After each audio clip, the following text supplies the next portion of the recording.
Alors, bonjour à toutes et à tous et bienvenue à ce café virtuel sur le thème des substances psychoactives et travail. Alors, tout d'abord, je vais me présenter. Je suis Monsieur Loison, infirmier en santé au travail, et je suis accompagné actuellement d'un médecin et de Madame Landy pour le côté logistique. Euh, alors, je vous rappelle juste une petite chose, si c'est possible pour vous d'éteindre vos micros, pour ce qui est des questions, vous pouvez éventuellement les mettre, les poser sur sur le chat. Les personnes qui m'accompagnent vont tâcher d'y répondre. Et à la fin de la présentation, on laissera un petit temps pour les questions libres si vous le désirez. Alors, je vous propose en plan de réflexion aujourd'hui plusieurs petits points. Alors, dans un premier temps, tout ce qui va être usage et dépendance. Ensuite, nous allons parler des drogues, de l'alcool et surtout des addictions en entreprise, puisque aujourd'hui, le but premier n'est pas spécialement d'expliquer les effets de la drogue et de l'alcool auprès de vous, puisque vous les connaissez pour la plupart. Donc, on va essayer de faire plutôt un lien direct avec avec le travail. Alors, au niveau des différentes substances, on va différencier les différents usages. Donc, vous avez en premier lieu l'usage à risque, avec des potentielles complications au niveau somatique, psycho-affectif et ou social. Un usage nocif, avec des complications qui sont repérables au niveau somatique, psycho-affectif et social. Et ensuite, la dépendance. Donc, la dépendance se caractérise surtout par un désir puissant de continuer sa consommation malgré toutes les complications qui existent. Donc, dans la dépendance, on va retrouver l'effet de manque, c'est-à-dire que la personne, quand elle n'est plus sous l'emprise du produit, est en manque et a besoin irrépressible de consommer. De là va venir le syndrome de sevrage. Alors, on va le distinguer, ça peut être pour les médicaments, pour l'alcool, pour les drogues. Et ensuite, un phénomène d'isolement. Alors, ces cases-là, si vous voulez, ne sont pas fixes. C'est-à-dire que n'importe quel type d'usage est capable et susceptible d'occasionner un dommage. Si on prend par exemple l'usage à risque, chez les très jeunes aujourd'hui, on observe le binge drinking, qui est une façon de consommer de l'alcool de manière très rapide avec des alcools très forts, qui peuvent occasionner des dommages d'un point de vue professionnel ou personnel. Donc ça va être surtout les accidents de la route chez les très jeunes, les accidents de scooter, etc. Donc, on classe, si vous voulez, les usages, mais ça, en aucun cas, quelqu'un qui a un usage à risque ne sera pas en danger, que ce soit au travail ou dans la vie personnelle. Donc, on distingue différents types d'addictions, donc des addictions qui sont liées à des produits, ce qui va être le tabac, les drogues, ça on les connaît, et aussi aujourd'hui de plus en plus liées à des comportements. Vous avez aujourd'hui, encore une fois, les très jeunes, c'est quelque chose qu'on retrouve assez facilement chez les apprentis, c'est l'addiction au téléphone. Beaucoup d'accidents de travail, surtout au niveau de la conduite d'engin, par rapport à l'utilisation d'un téléphone. Il faut savoir qu'en moyenne, aujourd'hui, un jeune utilise son téléphone 5 à 6 heures par jour. Donc autant que la télé, donc une addiction aux écrans qui peut être très néfaste d'un point de vue professionnel. Alors je vous propose de vous donner une définition des drogues qui est éditée par la mission interministérielle de lutte contre les drogues et les conduites addictives. Selon cette mission, une drogue est une substance psychotrope ou psychoactive qui perturbe le fonctionnement du système nerveux central, tout ce qui va être les sensations, les perceptions, les humeurs, les sentiments, la motricité, ou qui modifie les états de conscience. C'est pour ça qu'au vu de cette définition, on peut d'ores et déjà dire que la cigarette est une drogue, puisque quelqu'un qui n'a pas sa cigarette, qui est accro, va développer des signes physiques du manque, avec une envie irrépressible de consommer. Voilà. Donc, on va distinguer, quand on dit drogue, c'est vrai qu'on pense toujours aux drogues illégales, alors qu'il existe beaucoup de drogues légales, malheureusement. Alors, au niveau des drogues, donc on va distinguer deux choses. On va distinguer, alors il y en a plusieurs, mais je vous ai mis vraiment les principales. Donc, on va distinguer tout ce qui va être stupéfiant et psychotrope. Dans les stupéfiants, on va retrouver la cocaïne, l'héroïne, le cannabis, la morphine, la méthadone. Et au niveau des psychotropes, on va retrouver les antidépresseurs, les benzodiazépines, les barbituriques, tranquillisants, hypnotiques. Alors, c'est ce qu'on appelle plus communément les drogues sur ordonnance. Alors, il faut savoir aussi que au plus on commence tôt l'usage de produits stupéfiants, au plus on va avoir tendance à multiplier les consommations. On a un schéma un peu typique du jeune qui essaye le cannabis et au bout de quelques années a envie de passer entre guillemets une étape supérieure et va être amené à consommer de la cocaïne ou alors l'héroïne c'est peut-être un peu plus rare mais ça existe quand même beaucoup. Donc une consommation de cocaïne et d'autres drogues type champignons hallucinogènes par exemple. Alors ça logiquement dans le monde du travail des champignons, ce genre de drogues hallucinogènes on les voit très peu puisque l'effet il est tellement important que les personnes n'en consomment pas généralement au travail. Par contre, il y a énormément de drogues beaucoup plus insidieuses que les employeurs ont du mal à identifier. Par exemple, la cocaïne, il est très difficile de voir physiquement les effets de la cocaïne. Au même titre que pour le cannabis, on connaît tous un petit peu les signes, les yeux rouges, etc. Aujourd'hui, il existe des collyres, par exemple, pour éviter justement d'avoir les yeux rouges. Donc, autant de drogues que de méthodes pour qu'on ne les voit pas. Alors, au niveau des psychotropes, on est le premier pays au monde consommateur d'antidépresseurs. C'est-à-dire qu'il est quand même assez rare, alors c'est de moins en moins, mais on le voit quand même, les médecins traitants prescrivent des antidépresseurs ou les psychiatres sans spécialement demander la tâche de travail à la personne. Or, on sait que certains médicaments sont incompatibles avec la conduite d'un véhicule, par exemple, ou incompatibles avec la conduite d'un engin de chantier. Donc, là où il faut être vigilant, et je pense que finalement, tout le monde ne le fait pas, de pouvoir regarder les pictogrammes qui figurent sur les boîtes de médicaments. Alors, idéalement, vous pouvez demander conseil à votre médecin traitant ou à votre pharmacien sur les effets indésirables des médicaments. Mais surtout, il ne faut pas hésiter à regarder les étiquettes. Donc, pour information, vous avez oh, mince, excusez-moi. Vous avez donc le niveau 1, où on demande aux salariés d'être prudents, ne pas conduire sans avoir lu la notice. Là où ça va être un peu plus inquiétant, ça va être tout ce qui va être niveau 2, niveau 3. Euh, Surtout pour le niveau 3, il faut savoir qu'à niveau 3, tout ce qui va être antidépresseur, etc., ce sont des médicaments où on conseille vivement de ne pas conduire. Or, on sait aujourd'hui que le travail se tertiarise de plus en plus et que les salariés sont de plus en plus amenés à se déplacer dans le cadre du travail. Je prends pour exemple, il y a encore 50 ans, je pense, les salariés vivaient directement sur le lieu de travail. On pense aux mines, aux mines de charbon du côté de Lens. Et aujourd'hui, les salariés font de plus en plus de déplacements et on demande aux salariés de plus en plus d'être mobiles. D'où l'importance de vraiment, vraiment être attentif aux pictogrammes qu'il y a sur les boîtes. Aussi, il est rare qu'on ait un seul traitement et les traitements entre eux peuvent avoir une interaction. Donc, surtout bien demander conseil auprès de son médecin traitant ou de son pharmacien. Alors maintenant, on va parler un petit peu de l'alcool. Alors l'alcool, c'est une substance qui observe une absorption rapide du corps humain. C'est-à-dire que on parle de verre standard, je vous parlerai un petit peu après des doses maison. Un verre standard, la personne prend 0,25 grammes par litre au bout d'une heure maximum. Mais l'élimination est très lente, c'est-à-dire que la personne élimine 0,15 grammes par litre par heure. Ce qui fait que, par exemple, si on prend 3 verres standards, vous avez quelqu'un qui, au bout de 2-3 heures, a un taux d'alcool qui est de 0,75. Alors, je vous rappelle pour information que la conduite, c'est 0,5 maximum. Donc, la personne ne pourra pas conduire en ayant bu 3 verres. Et pourtant, elle n'observe pas spécialement de signes, en tout cas, c'est ce qu'elle pense, pas de signes manifestes d'une alcoolémie.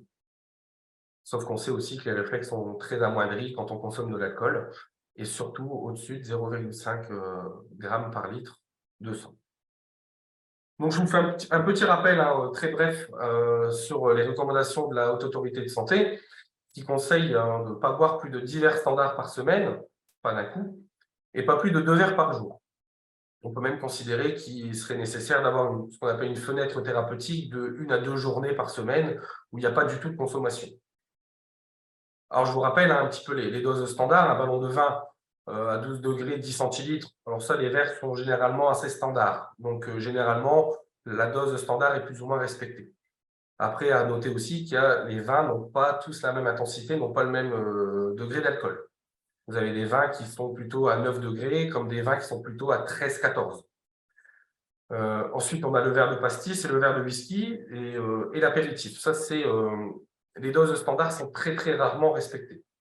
C'est-à-dire que quand on se fait un petit apéritif à la maison, qu'on se qu'on se fait servir un verre de whisky, il est très, très rare d'avoir 2,5 centilitres d'alcool dans le verre. En général, on est plutôt sur de la double, voire de la triple dose. Donc surtout, soyez très, très vigilants. Et il existe des verres qui sont conçus spécialement pour les alcools que vous consommez, où il y a directement une limite pour pouvoir remplir le verre et pas la dépasser. Alors après, les personnes le dépassent, certes, mais il faut aussi savoir calculer un petit peu la dose d'alcool qu'on peut avoir dans le sang pour ne pas reprendre la route.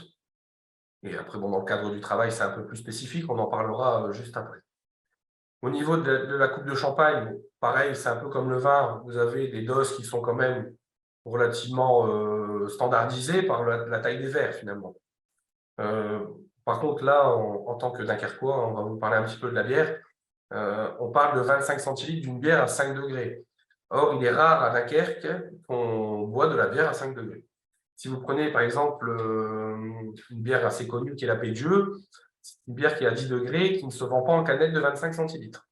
Donc, si vous avez une personne qui consomme une canette de ce type d'alcool en 33 centilitres, elle est déjà positive à l'alcool. Et pourtant, elle vous dira qu'elle n'a consommé qu'une bière.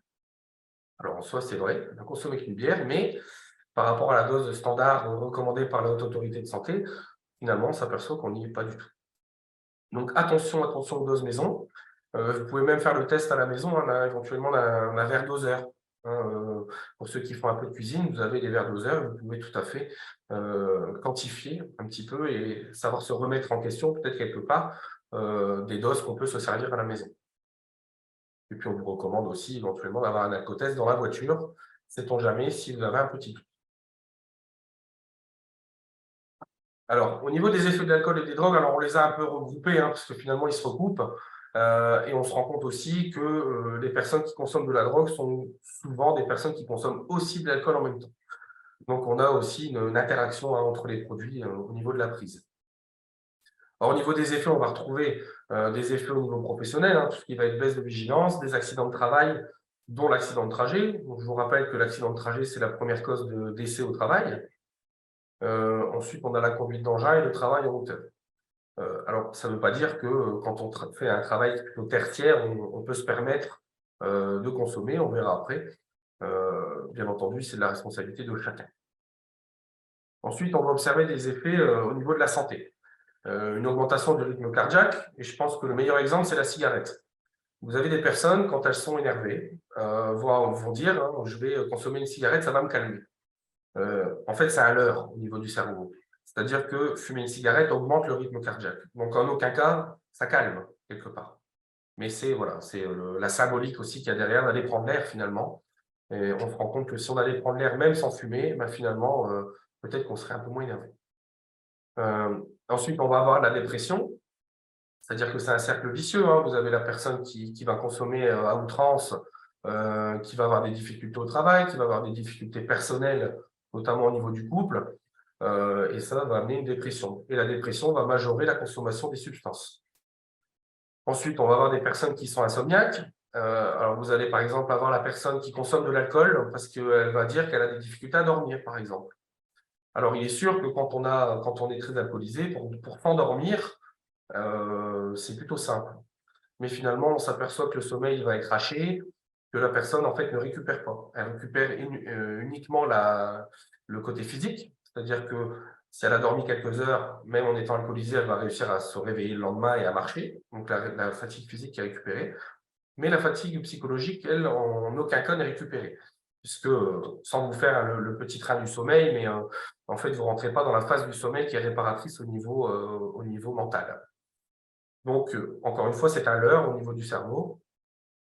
Il serait peut-être plus intéressant de faire une petite introspection et d'essayer d'identifier les causes qui nous occasionnent des problèmes pour dormir, plutôt que de trouver une situation, enfin une solution, pardon, avec une substance. Ensuite, on va avoir le suicide. Alors, le suicide, il va s'observer énormément pour les personnes qui sont en état de manque. Alors là, bon, il y a peu de personnes qui se suicident hein, par rapport à l'arrêt de la cigarette brusque. Hein. Là, on va plutôt parler des drogues dures, mais surtout de l'alcool. L'overdose, donc l'overdose, ça, tout le monde connaît à peu près. Hein, c'est une consommation qui est tellement importante qu'elle va, le corps en fait va dire stop, hein, tout simplement. Et on observe ça par exemple avec la morphine, où la personne finalement, s'il fait une overdose de morphine, en fait, va tout simplement s'arrêter de respirer. Ensuite, on va avoir les troubles digestifs. Les troubles digestifs, bon, ça va être surtout les diarrhées, nausées, vomissements. Alors, l'ivresse, alors ça, elle est relativement décelable. On verra par la suite comment l'employeur hein, peut constater, ou peut suspecter que la personne n'est pas dans son état normal. L'ivresse va se voir un peu moins pour les personnes qui ont vraiment une dépendance. Je pense par exemple à l'alcool. Vous allez avoir une personne qui a tendance à trop boire et finalement, à part l'haleine peut-être qui est un peu alcoolisée, sinon le corps est tellement tolérant au produit que finalement on ne se rend pas compte que la personne a ce souci, quoi. Alors les troubles de la coagulation, on va surtout s'observer, et là on peut faire le lien avec le côté professionnel, c'est pour les personnes qui utilisent des équipements de travail, ce qui va être les meuleuses, les outils coupants tranchants, finalement, si elles se coupent, l'alcool est un anticoagulant. Donc, du coup, c'est des personnes qui vont avoir énormément de mal à arrêter de saigner. Voilà. Donc ça, il faut aussi en avoir conscience. Ensuite, la cirrhose alcoolique, les crises d'épilepsie. Alors, on a des épileptiques qui sont connues depuis l'enfance, mais on peut aussi développer une crise d'épilepsie en lien avec une consommation abusive de produits. Aujourd'hui, ça va se voir avec certaines drogues, parce que l'alcool, si vous voulez, c'est standardisé. On l'achète en magasin. Il y a aujourd'hui peu de contrebande hein, sur l'alcool. Par contre, sur les drogues, les jeunes aujourd'hui vont acheter de la drogue, mais ne savent pas si elle est coupée, pas coupée, si elle est pure. Et ça, finalement, les overdoses et les crises d'épilepsie qui sont quand même relativement fréquentes. Ensuite, les troubles de la mémoire. Les troubles de la mémoire, on va les observer pour les personnes qui ont une consommation d'alcool un peu trop importante et surtout pour le cannabis aujourd'hui. Alors, on sait aujourd'hui que les jeunes commencent très tôt hein, cette substance et que le corps n'est pas encore arrivé on va dire à maturité, on va dire, qui peut occasionner des troubles de la mémoire, surtout à court terme et dans le temps plutôt sur la mémoire à long terme ou à moyen terme. Ensuite, les cancers donc, surtout la sphère ORL, on va dire, hein, donc tout ce qui va être cancer de la gorge, cancer de la bouche, de la langue. Donc voilà tant d'effets hein, donc tout le monde est au courant, mais finalement, surtout chez les jeunes, ils se disent bon, on n'a qu'une vie et puis on profite. Voilà. Donc, on peut profiter aussi différemment sans avoir besoin d'utiliser cette substance. Alors, comment dire, la dualité entre le côté professionnel et le côté santé va nous amener des difficultés sûrement au niveau social. Donc, une personne qui veut être en situation d'agressivité, de vulnérabilité, d'isolement, de stigmatisation, c'est-à-dire que dans une entreprise, si quelqu'un a un souci avec une substance psychoactive, lui n'est pas au courant, mais souvent cette personne est un peu montrée du doigt quelque part.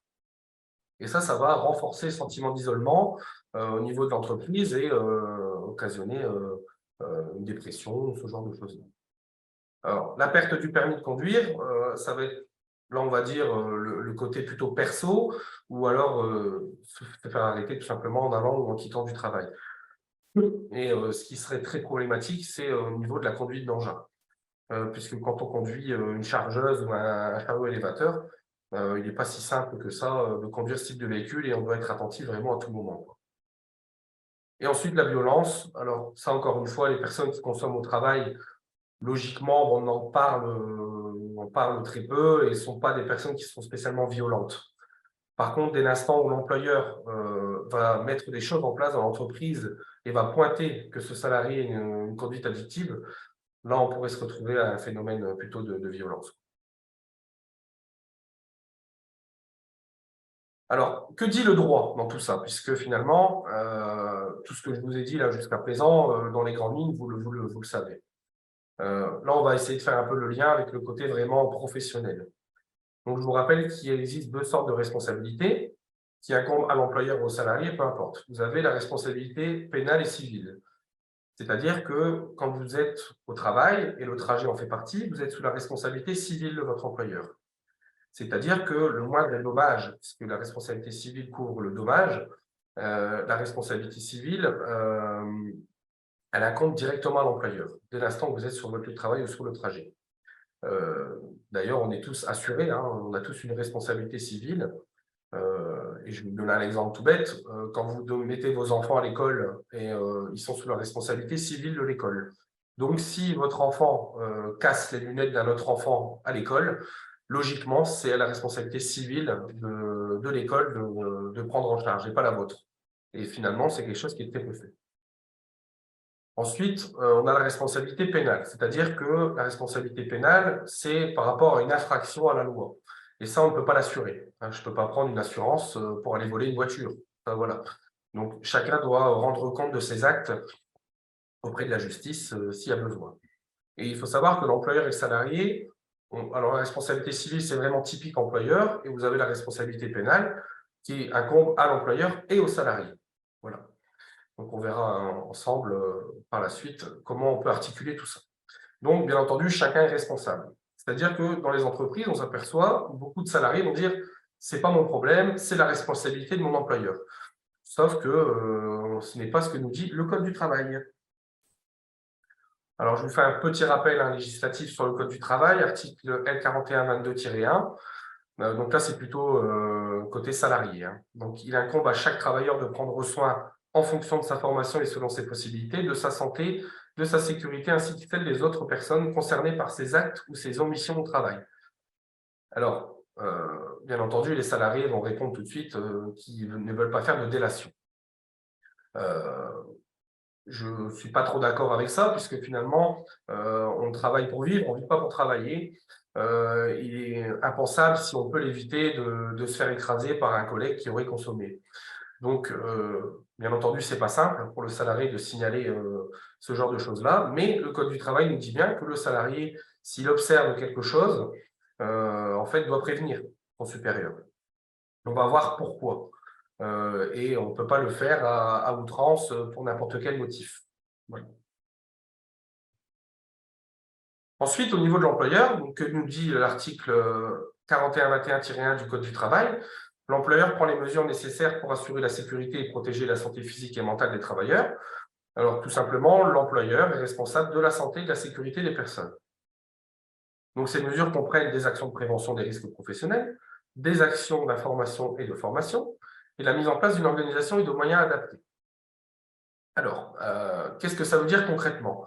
C'est-à-dire qu'il y a encore quelques années, l'employeur avait une obligation de moyens. C'est-à-dire que s'il jugeait par rapport à son document unique qu'il y avait un risque que les salariés aient consommé de l'alcool, par exemple à la pause du midi, où les salariés mangent en extérieur, il y a encore quelques années, l'employeur devait mettre à disposition des alcotests auprès de l'employeur, auprès des salariés. Aujourd'hui, on est plutôt dans une obligation qui est de résultat, c'est-à-dire qu'on impose aux employeurs de ne plus avoir de salariés qui sont sous l'emprise de substances au travail. Donc ça, c'est un gros changement qui a amené de plus en plus d'entreprises à mettre en place des moyens, puisque dès l'instant où il y a un accident de travail, etc., une enquête peut être faite par l'inspection du travail, par la police, etc., et aller chercher directement la responsabilité de l'employeur. Donc concrètement, que dirait la justice? C'est à l'employeur, qu'avez-vous fait pour éviter que votre salarié soit sous l'emprise de l'alcool ou de drogue au travail? Donc c'est vrai que les tests notamment qui sont mis en place il y a encore 10 ans, ce n'était pas aussi démocratique que maintenant. Donc, tout ça pour dire que les conduites addictives doivent être appréhendées dans le cadre de la prévention des risques professionnels. Donc, c'est-à-dire faire partie du document unique. Et finalement, c'est la porte d'entrée. Alors, il y en a plusieurs, mais c'est celle qu'on peut retenir aujourd'hui. C'est le document unique, peut-être une porte d'entrée pour l'employeur pour mettre en place les moyens par rapport aux conduites addictives. Aujourd'hui, on observe énormément que les employeurs mettent des choses en place dès l'instant où on a déjà une problématique dans l'entreprise, que ce soit les dires de certains salariés sur un autre salarié, ou des chiffres d'accidentologie qui sont en hausse dans tel secteur d'activité, etc. Donc là, l'employeur, pour le coup, doit mettre des choses en place, ça c'est clair.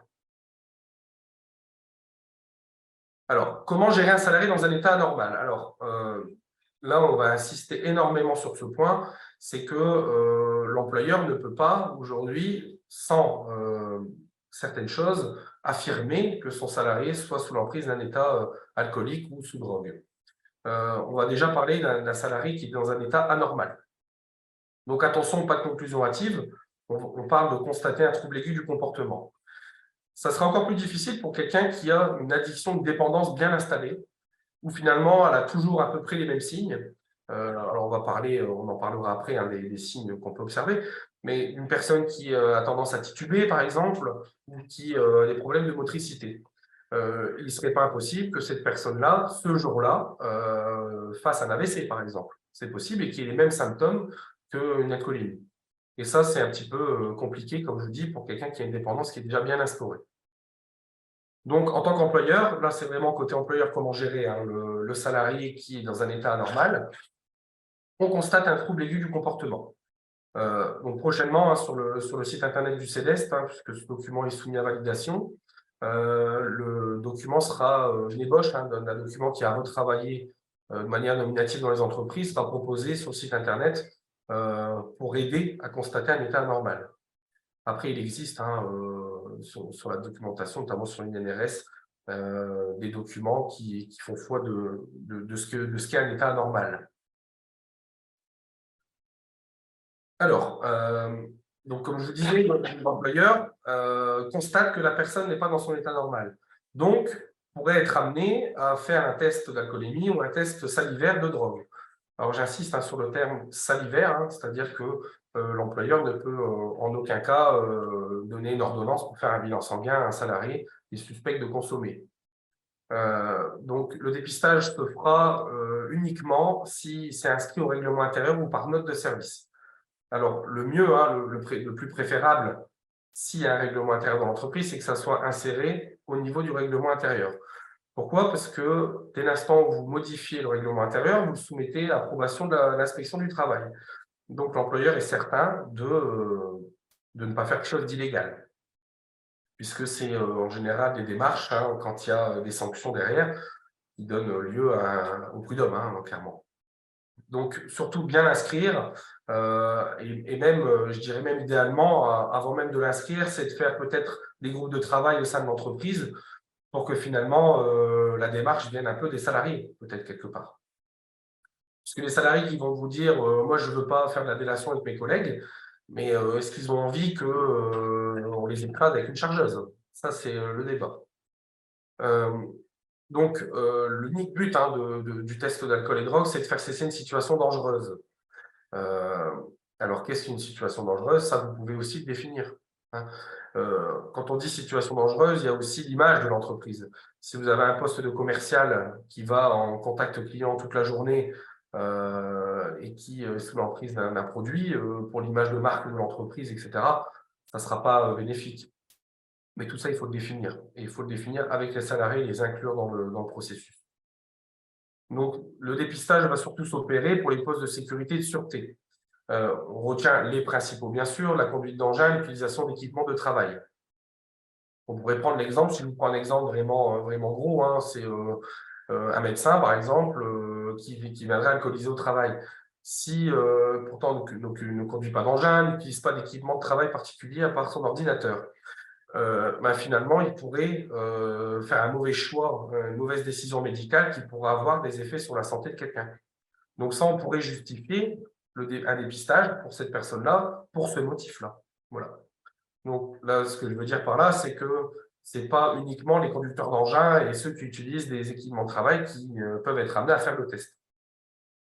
Mais tout ça, ça doit être vraiment très cadré. Parce que, comme je vous le rappelle, ça finit souvent avec une poursuite au prud'homme. Voilà. Et on va aller chercher la légalité de l'acte fait par l'employeur, même si le salarié est en tort. On est bien d'accord, hein, s'il a consommé un produit au travail.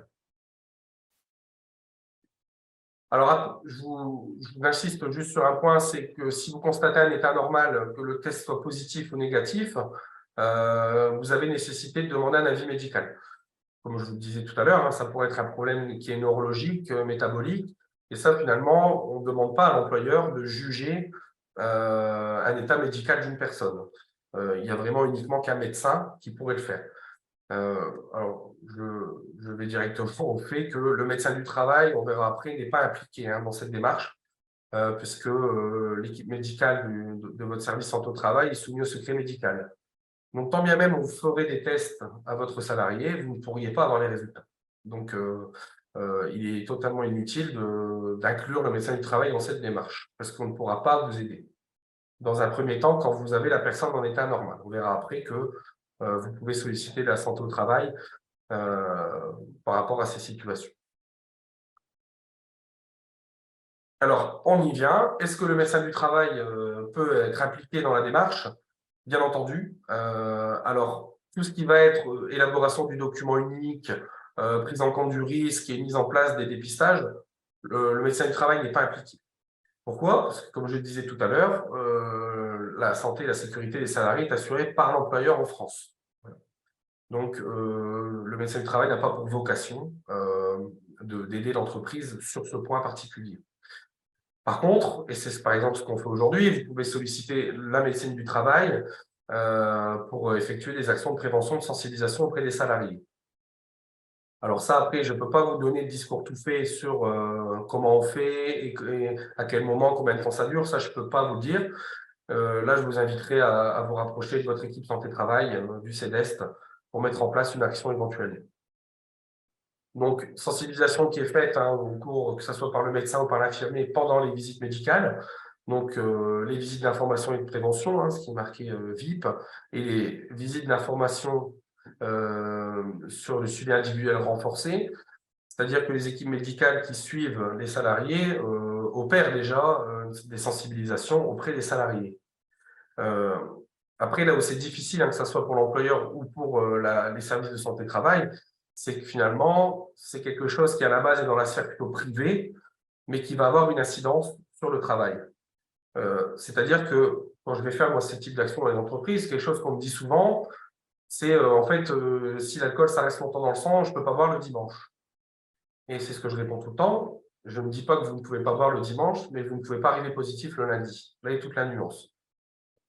C'est aussi que certaines drogues ont une action sur le corps humain qui peut durer longtemps, avec des effets même qui peuvent revenir alors que la personne n'a pas consommé. Donc ça, pour plus d'informations, n'hésitez pas à revenir vers nous, on pourra vous donner des plus amples informations. Ensuite, l'employeur peut demander une visite médicale. Alors, la visite médicale, la demande, elle doit être bien entendu écrite, motivée, avec des éléments factuels.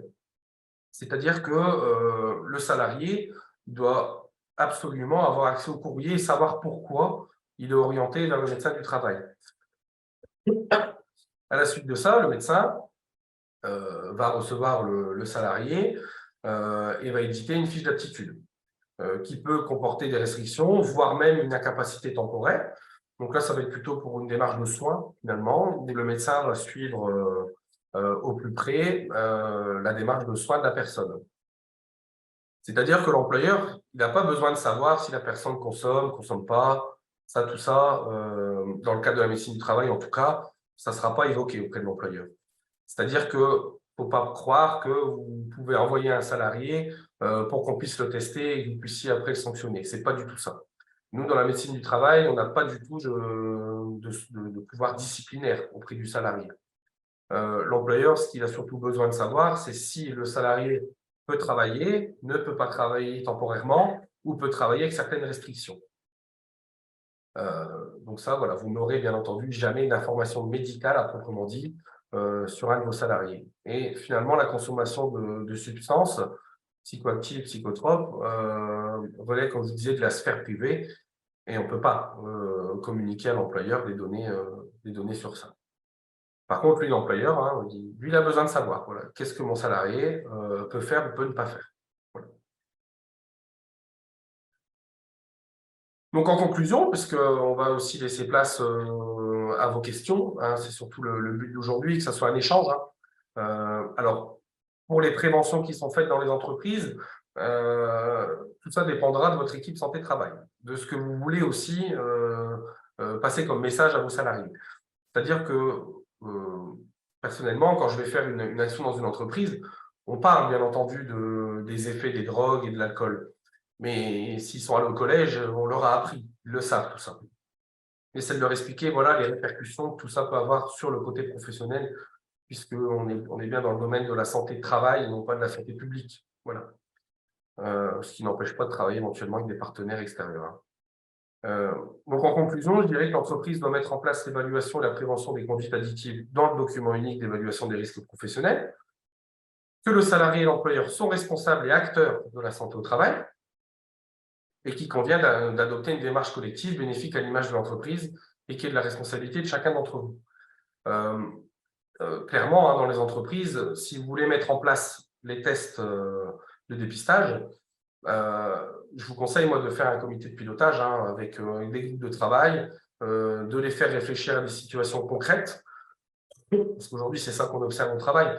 Ce n'est pas de l'idéologie qu'on fait, c'est vraiment du pratico-pratique. C'est d'avoir des outils et que l'outil vienne du salarié lui-même. Voilà, c'est ça le plus important. Donc, je vous rappelle que les services de santé au travail sont à votre disposition pour vous donner du conseil, hein, de la formation sur ce sujet. Et que prochainement, sur le site internet du CEDEST, des petits outils hein, qui sont retravaillés en interne chez vous. Comment gérer un salarié qui est en alcoolisation aiguë sur le lieu de travail, c'est-à-dire vous avez constaté l'état normal, vous avez fait le test de dépistage qui est positif. Comment gérer ce salarié? Puisque on sait que si vous appelez les services de secours, logiquement, il ne se déplace pas. Vous ne pouvez pas le ramener chez lui, hein, ça c'est interdit par le Code du travail. Vous ne pouvez pas le laisser dans l'entreprise tout seul. Alors, comment on peut gérer ce type de salarié?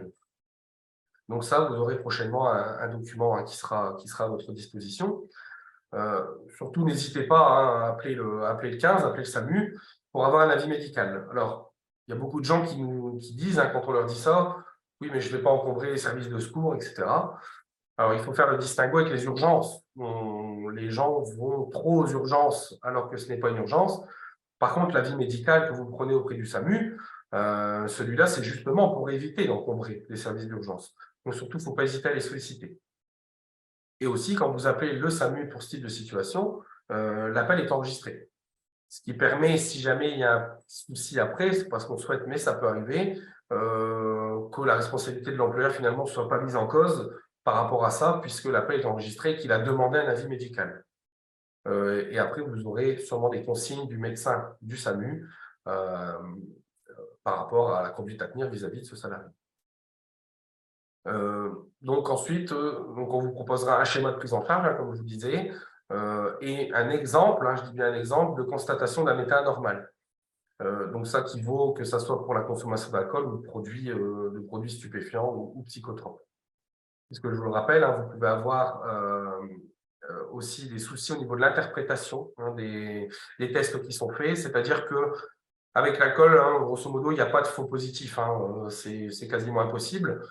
Alors après, il y a aussi hein, des conditions pour faire ce test, hein, avec une contre-expertise possible. Ça, vous trouvez ça très facilement sur le Code du travail, sur les J-France. Hein. Vous trouvez toutes ces informations-là sur les modalités du test. Être assisté d'un témoin, contre-expertise à 30 minutes, etc. etc. Par contre, attention avec les tests plutôt salivaires, attention aux normes du test et attention aussi à l'interprétation que vous en faites. Parce que par exemple, si vous avez quelqu'un qui consomme par exemple de la codéine, pourrait être positif à certaines drogues, alors que finalement, à proprement dit, il n'est pas sous effet psychotrope d'un produit. Donc attention surtout à l'interprétation que vous pouvez faire de ces choses-là. Après, là, pour le coup, là, les services de santé au travail peuvent vous aider, vous donner du conseil, savoir comment on peut interpréter éventuellement ce type de test. Après, ça se fait aussi au niveau des pharmacies ou du revendeur hein, du test. Hein. Donc, surtout, attention à l'interprétation que vous faites de ce type de choses. Par exemple, je reprends l'exemple de quelqu'un qui prend de la codéine, par exemple, pour être positif aux benzodiazépines et aux opiacés, alors qu'elle ne consomme à proprement dit pas de benzodiazépines, et pas spécialement d'opium. Donc, attention à l'interprétation de ces tests-là. Donc voilà, pour ma part, je ne sais pas si vous avez des questions. Pour ma part, je ne vais pas plus loin. Si vous avez d'autres questions, n'hésitez surtout pas à vous rapprocher de votre équipe santé-travail. Le médecin du travail saura apprécier de vous donner les meilleurs conseils pour prendre soin de la sécurité et de la santé de vos salariés. Donc, je vous laisse aux questions. Si vous en avez, n'hésitez pas. Alors, je vois une question sur le chat. Bonjour, un salarié qui prend du CBD par tisane ou autre, peut-il avoir un test salivaire positif? Alors aujourd'hui, vous savez que le CBD, pour ceux qui ne connaissent pas, le cannabis, dans le cannabis, il y a du THC et du CBD. Le THC, c'est ce qui est psychoactif, donc c'est plus communément ce qui défonce. Le CBD, le cannabidiol, finalement, n'est pas ultra dangereux pour la santé. Aujourd'hui, la législation en France dit que du CBD peut contenir au maximum 0,2% de THC. Donc, il y a du THC dans le CBD. Aujourd'hui, le CBD, alors, il est largement consommé par tisane ou autre, mais finalement, on aperçoit que c'est un produit qui est surtout utilisé pour ceux qui essayent de se sevrer du cannabis et qui finalement fument le CBD. Donc, la personne qui est consommatrice de CBD, même par tisane, peut être positif au test salivaire. Donc, il convient aussi de distinguer quelqu'un qui est positif et quelqu'un qui est sous ivresse du produit. C'est deux choses différentes. Aujourd'hui, les employeurs n'ont pas la possibilité de juger ça, c'est-à-dire c'est un test positif ou négatif. Donc, la personne qui consomme du CBD, après, tout dépend de la quantité aussi et de la façon dont le corps l'assimile, mais grosso modo, oui, une personne qui consomme du CBD peut être positif au THC, ça c'est sûr. Ça reste assez rare. Mais finalement, c'est typiquement l'exemple d'une personne qui se fait arrêter par la police, qui est positive et qui va tout de suite dire à la police je fume du CBD. Le taux de THC est tellement minime que logiquement, c'est quand même assez rare. Mais c'est possible. C'est possible. Est-ce que j'ai répondu à votre question, monsieur ou madame Ducornet?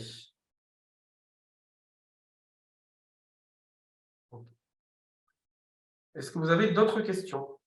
N'hésitez pas, c'est le moment.